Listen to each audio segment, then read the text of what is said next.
Om Swastiastu, jejak anak negeri lagi jalan-jalan di Bali Utara. Lugereng Wastan, Tiang Gilang Oka. Asli pemuda dari Buleleng akan ajak anak negeri untuk melihat tradisi dan kuliner di Buleleng, mulai dari upacara ngaben, Hari Raya Pagerwesi, hingga kuliner. Aku akan mencari kakul atau keong sawah untuk diolah menjadi jukut kakul dan juga sate. Untuk persiapan Hari Raya Pagerwesi, aku akan membuat lawar dolong atau mentok. Kalau jukut ares, pasti sudah pada tahu kan? Gimana rasanya kalau dipadukan dengan sudang lepet? Penasaran kan? Saksikan jejak anak negeri, karena alam memberi banyak manfaat.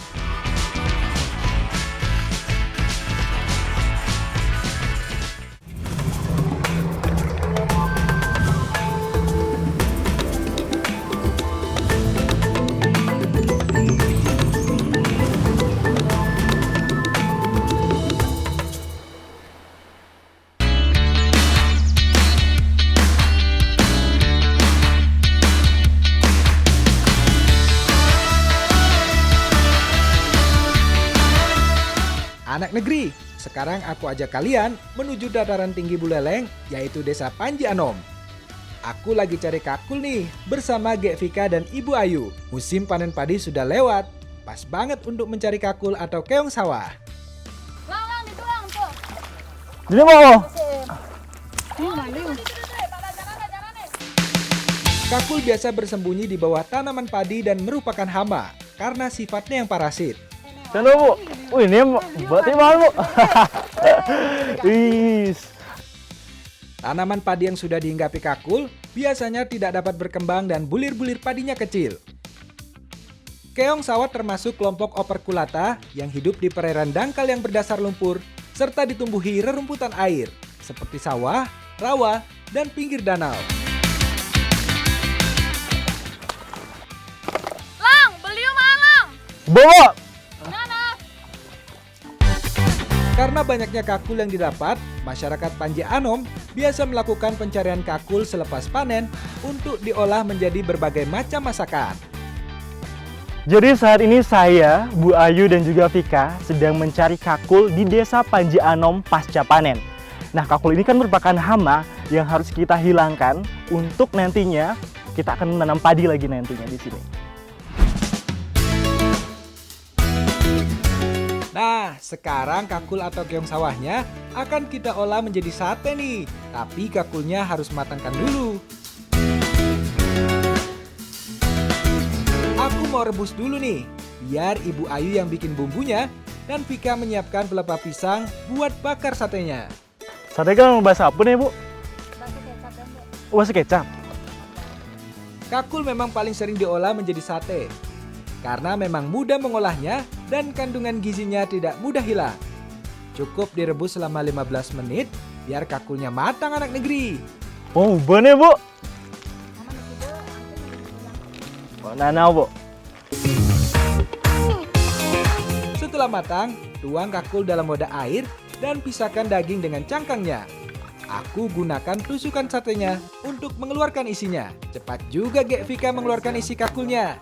Udah dapat banyak aja nih. Sekarang tinggal tusuk-tusuk daging kakulnya. Bah, di kene angen nih, dia kayak gitu. Kan? Nih, ane gede nama coba. Campur ya di punduangan. Dana gede gen. Oh. Aduh, ternyata aku salah nusuknya. Dimarahin sama Vika jadinya. Ambil yang gede aja kalau gitu kakulnya. Hilang tuh selengkat tuh kene. Ya, jeruk saya enggak. Nih kan bu. Nih, bu bener nih. Nih. Oh, tuh, Bu. Nih.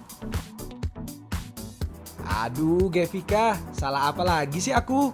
Namanya juga masak, berantakan gak apa-apa kan?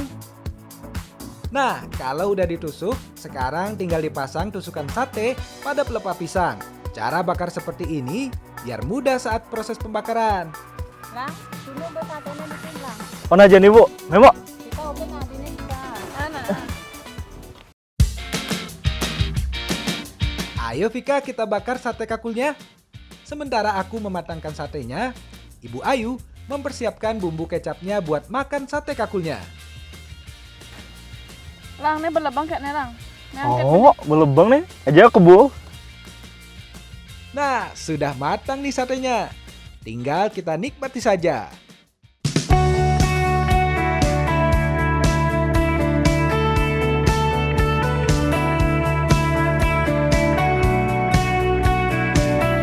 Nah, ini dia sate kakul yang kita masak tadi sudah jadi.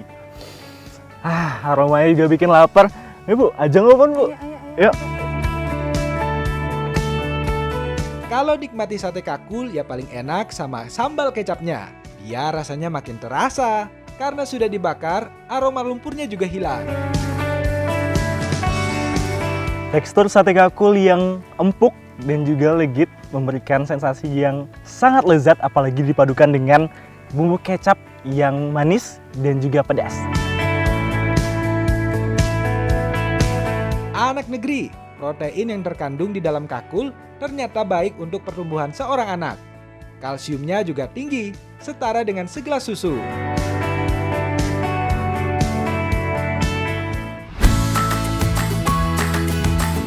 Sekarang kakulnya mau aku olah dengan bumbu sune ceku atau bumbu lengkap Bali yang terdiri dari cabai, kunyit, bawang putih, terasi, garam, dan daun jeruk.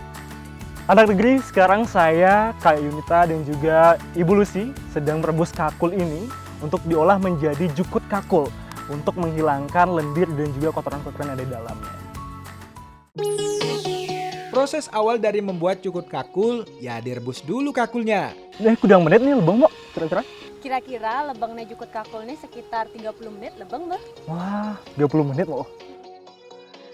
Sambil aku dan Gek Yunita menunggu kakulnya matang, Ibu Lucy menghaluskan semua bumbunya. Wih, belebang nih, Mbak. Kayaknya belebang, dadi bangkit gilang. Kerja nih, Mbak. Istilahnya nih, Mbak. Sing jemak kakul negen. Ayo kita angkat dulu kakulnya ya. Meski mudah diolah, tapi tidak bisa sembarangan mengolah kakul. Karena ada bagian pahit yang terdapat pada kakul, apalagi jika kita mengolahnya dengan cangkangnya. Jadi kenang nih, Bu. Nih getep moncok nih nah. Salah satu cara agar kakul mudah dimakan dengan memotong bagian ujung cangkangnya. Bagian paling keras dari cangkangnya ini akan membuat kakul mudah diolah dan bumbu dapat meresap.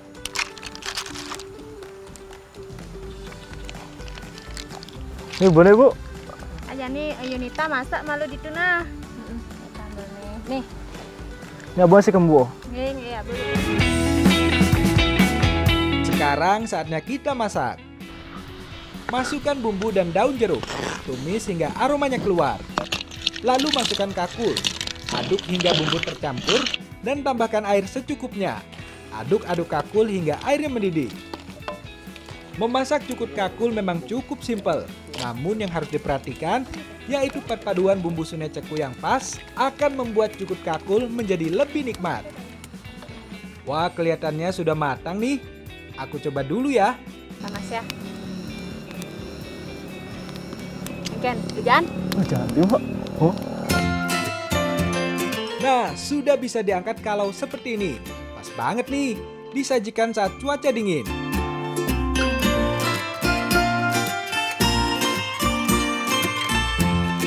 Nah, ini jukut kakulnya udah jadi. Sekarang kita akan cobain bareng-bareng. Dan kita udah penasaran banget sama rasanya ya.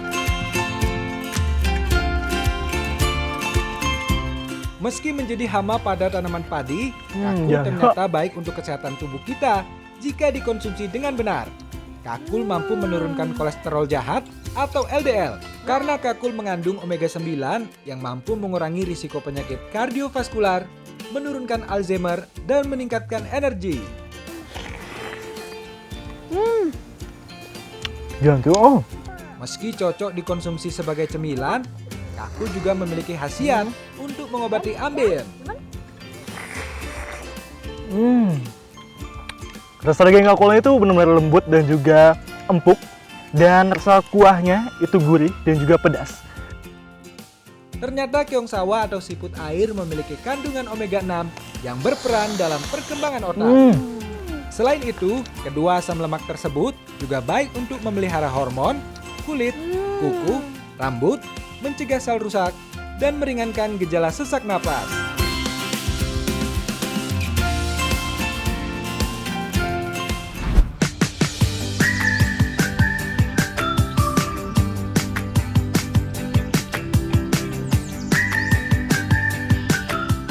Anak negeri, masyarakat Bali masih memegang teguh adat istiadat leluhur. Salah satunya tradisi ngaben. Upacara ngaben bertujuan untuk mengembalikan roh leluhur ke asalnya atau pengembalian unsur panca mahabhuta kepada Tuhan atau Ida Sang Yang Widiwasa.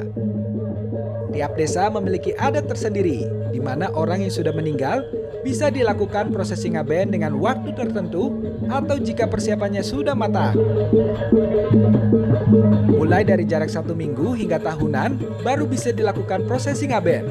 Yang aku ikuti ini adalah ngaben Sawawedana di mana melibatkan jenazah yang masih utuh.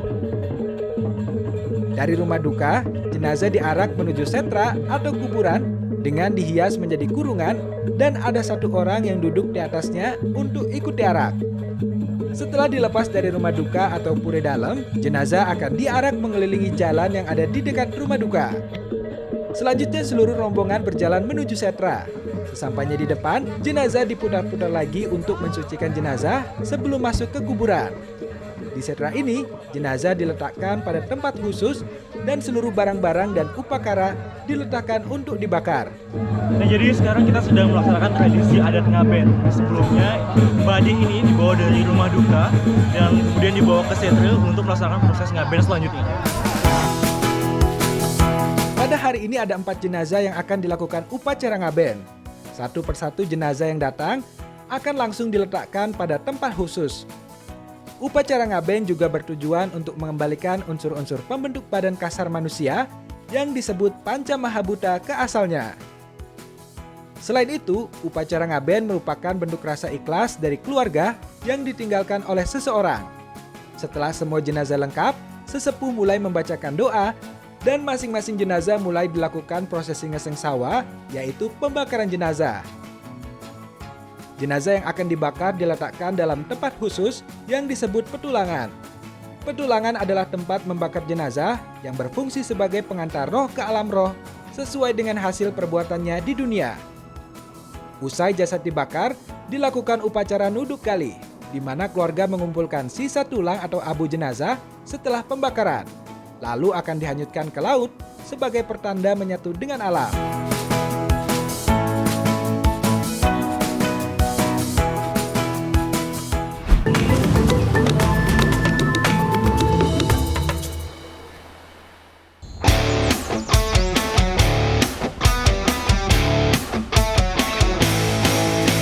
Ada yang tahu aku dan anak-anak di sini lagi cari apa di sawah? Aku lagi cari dolong atau mentol. Nah, itu pas banget ada Pak Agus yang lagi nangkep dolong. Ayo kita bantuin. Dolong masih termasuk ke dalam keluarga bebek. Meski bisa terbang, dolong atau entok sangat jarang terbang jauh. Sekarang sini. Unggas ini sering terlihat berjalan bersama kelompoknya, perlahan-lahan dan tidak pernah tergesa-gesa, dengan ekor bergoyang ke kanan dan ke kiri untuk mengimbangi tubuh. Nah, daripada nanti terbang jauh, ayo buru-buru kita tangkap adik-adik. Serbu! Karena dolongnya lagi main lumpur, lumayan deh. Nggak begitu sulit kita menangkapnya. Mentok liar di alamnya tidur di atas cabang-cabang pohon. Akan tetapi, mentok peliharaan biasanya tidur di atas tanah. Akhirnya bisa ketangkap juga nih dolongnya. Bisa kita olah buat persiapan Hari Raya Pagerwesi. Nah, akhirnya kita udah dapat dolongnya.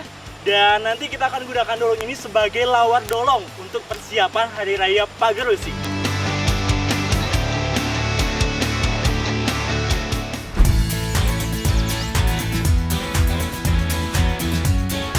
Sekarang di rumahku sudah pada kumpul nih saudara-saudaraku untuk mempersiapkan Hari Raya Pagerwesi. Biasanya sehari sebelum Pagerwesi memang ada tradisi untuk membuat lawar. Dan yang akan aku gunakan di sini yaitu lawar dolong.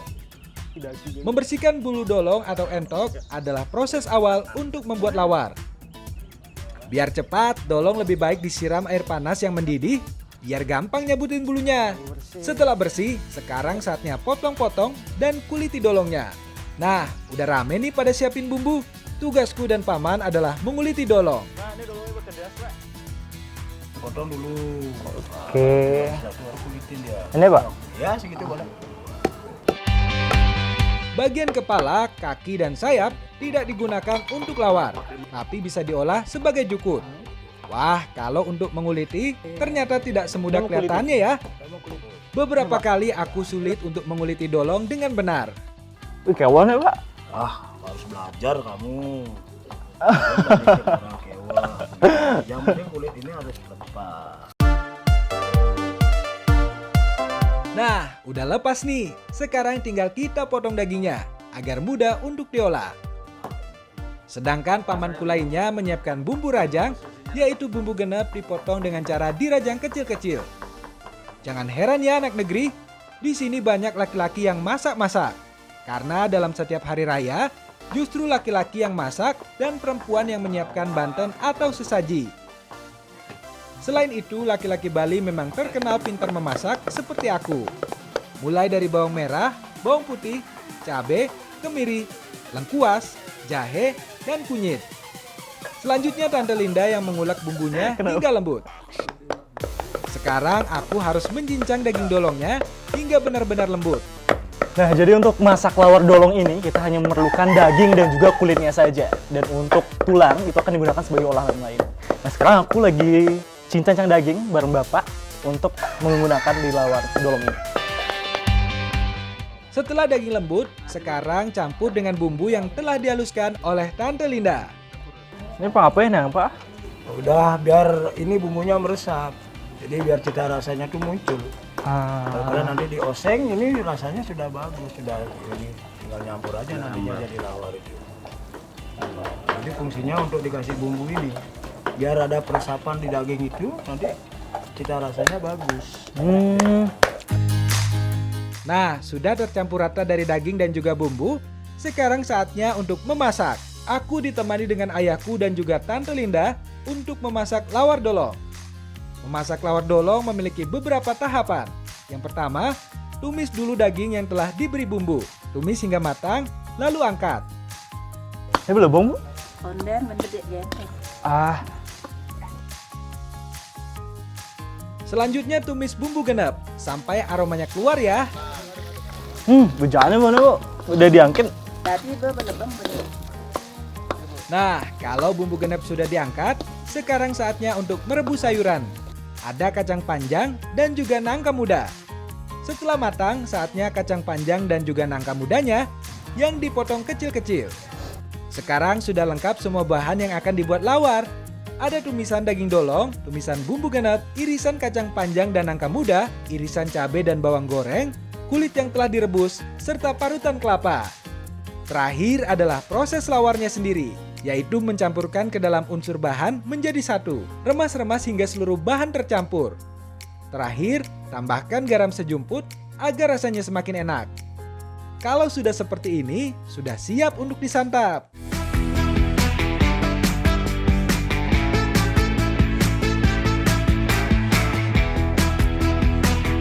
Anak negeri, sekarang lawar dolong kita sudah jadi dan juga dibarengi dengan jukut dolong yang sudah kita olah tadi bersama bapak-bapak. Bapak-bapak dicoba semua.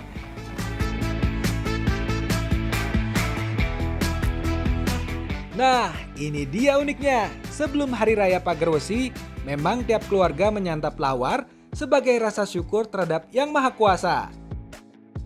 Kalori dalam daging entok sangat bagus untuk dijadikan program diet, karena dagingnya mempunyai kandungan serat dan gizi tinggi. Kandungan lemak jenuh pada dagingnya juga sangat sedikit, sehingga sangat bagus bagi yang lagi menjalani program diet. Jika ingin meningkatkan bobot tubuh, daging entok juga bisa loh. Caranya dengan mengonsumsinya tanpa nasi, hanya sebagai pendamping sayur. Kulit dan daging dolongnya memang sangat terasa lembut dan juga empuk.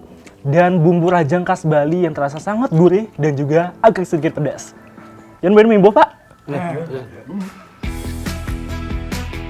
Mengonsumsi daging dolong juga dapat meningkatkan stamina dan sistem kekebalan tubuh karena berasal dari protein dan enzim sekresi dari dolong.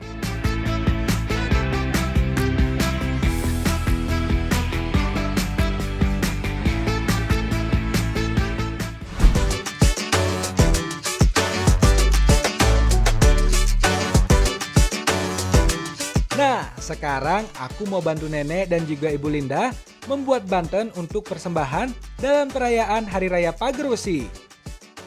Anak negeri, sore ini kita akan membuat Banten untuk perayaan Hari Raya Pagerwesi besok hari. Dan saat ini saya sedang membuat 2 Banten bersama nenek dan juga ibu serta adik-adik untuk kita bawa nanti pada saat Hari Raya Pagerwesi. Menyambut perayaan Pagerwesi, biasanya setiap keluarga membuat Banten di sore hari yang berisi buah, ketupat, nasi kepel, hingga bunga yang disusun. Aku akan membantu Tante Linda untuk membuat canang rake dengan menyusun nasi kepel, buah, dan bunga dalam satu wadah. Ini apa beda nenek? Ini ya. Nih. Oh gini, kalau ini untuk yang dewasa, ikan yang dewasa itu untuk anak. Tapi kalau ini untuk dewa. Setiap Banten memiliki arti dan juga makna, jadi isiannya pun berbeda. Jadi anak negeri, besok kita akan membawa Banten ini untuk kita haturkan si Merajan sebagai perayaan Hari Raya Pagerwesi.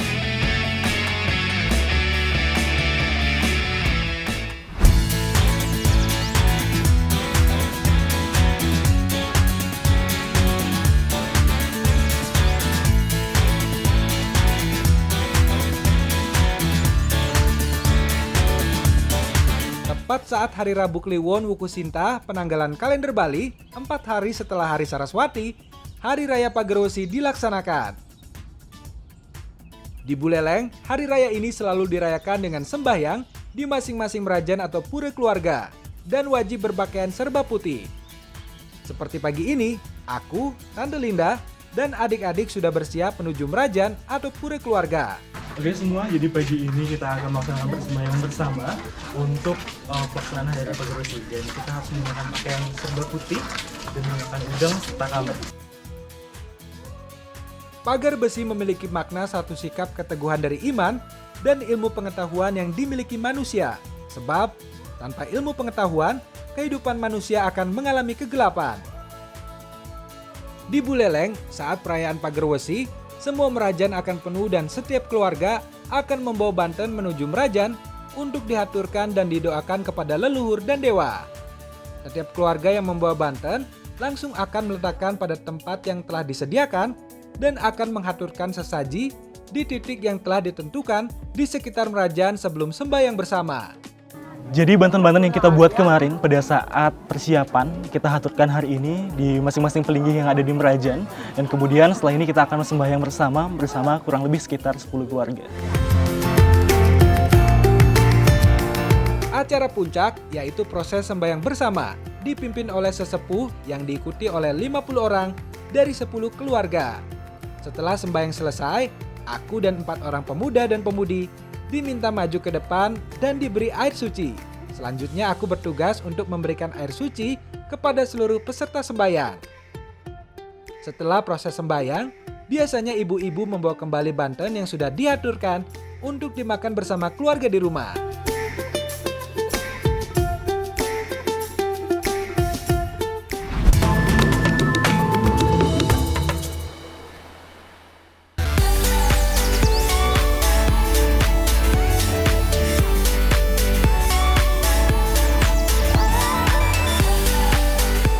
Salah satu kuliner khas Bali adalah jukut ares yang terbuat dari batang pohon pisang. Di mana ya aku bisa dapat pohon pisangnya? Pak, kan ini gede bawang, Pak. Anggon apa? Anggon ares. Na to dah dia leh. Sekap golok na di tur, Pak. Mai tun nen dia anggon. Wah, beruntung ada Pak Ketut, jadi aku bisa dapat pohon pisang. Sini Pak, langsung tebang aja pohonnya. Nah, tumbang juga deh pohonnya. Aku langsung bawa ya, Pak. Bang, karena nggak legalan, kok. Den malu kadih mang den malu dua banu den kupas. Wah, ampun, Pak. Ini jadi boleh kerasan ini. Aduh, main ambil aja aku. Padahal bisa diolah jadi jukut ares hanya bagian dalam batangnya saja. Harus dikupas dulu nih batangnya. Nah, kalau sudah dikupas seperti ini, sudah bisa diolah jadi jukut ares. Aku bawa ya, Pak.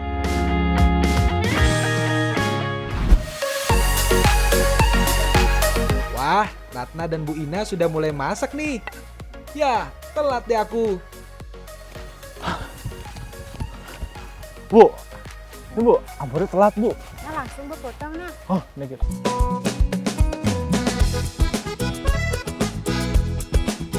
Aku harus memotong batang pisang menjadi kecil-kecil, sedangkan Gek Ratna memanggang sudang atau ikan asin. Bu, sampai pidan nih bunu Bu. Depan ganti-ganti buon nah. Oh, nah berarti angkat-angkatin bedek Bu. Oh. Kalau Bu Ina menghaluskan bumbu biar pas takarannya, mulai dari bawang merah, bawang putih, cabai, terasi, garam, kunyit, dan lengkuas. Aku udah selesai nih potong-potong batang pisangnya. Selanjutnya aresnya aku remas-remas ya, dengan mencampurkan garam secukupnya. Nah, jadi pengisian garam pada gedebong ini bertujuan untuk menghilangkan getah yang ada pada batang gedebong. Dan setelah ini, kita akan meremasnya hingga menjadi layu. Remas ares sampai rata ya, tandanya hingga irisannya tidak kaku lagi. Belum tuh, Bu. Bu. Langsung Bu nih. Nah. Oh, nah Bu. Nah, sudang yang dipanggang Gek Ratna sudah matang. Tinggal disuir-suir aja. Jangan ya. Jangan ya, Bu. Oh, Nih. Gilang ya. mungkin jangan, Bu. Pang ba ya. Kalau aresnya sudah layu, untuk membersihkannya, tambahkan air untuk menghilangkan sisa kotoran yang ada. Setelah itu, aresnya kita peres hingga airnya benar-benar hilang. Nah, bumbu dari sudang sudah siap. Sekarang tinggal kita masak.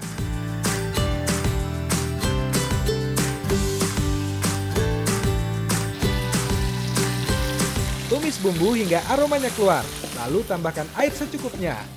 Diamkan hingga air mendidih, baru masukkan aresnya. Tambahkan daun salam biar lebih beraroma. Terakhir, tambahkan sudang atau ikan asinnya.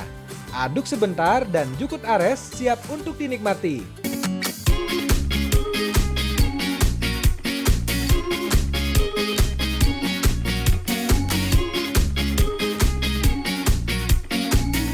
Nah, ini dia jukut ares yang kita buat tadi, akhirnya sudah jadi. Wanginya sudah menggugah selera. Terima Pak, Bu, ajeng Bun. Biasanya pisang yang kita ketahui memiliki kandungan yang baik untuk tubuh. Ternyata jukut ares juga memiliki manfaat yang baik untuk tubuh kita. Tidak hanya untuk kesehatan tulang, kandungan kalsium pada sayur ares juga baik untuk mendukung kesehatan gigi. Sehingga gigi menjadi lebih sehat dan kuat, serta tidak mudah terinfeksi penyakit. Sayur ares juga memiliki kandungan vitamin A, sehingga turut berpengaruh pada kesehatan mata. Konsumsi sayur ares akan mendukung kesehatan mata dan menghindarkannya dari berbagai penyakit. Tekstur yang kental dan rasa yang gurih serta sedikit pedas dari jukut ares memberikan sensasi yang sangat lezat. Ditambah lagi dengan tambahan rasa asin dari besudang yang memberikan kelezatan pada jukut ares ini. Gitu Pak.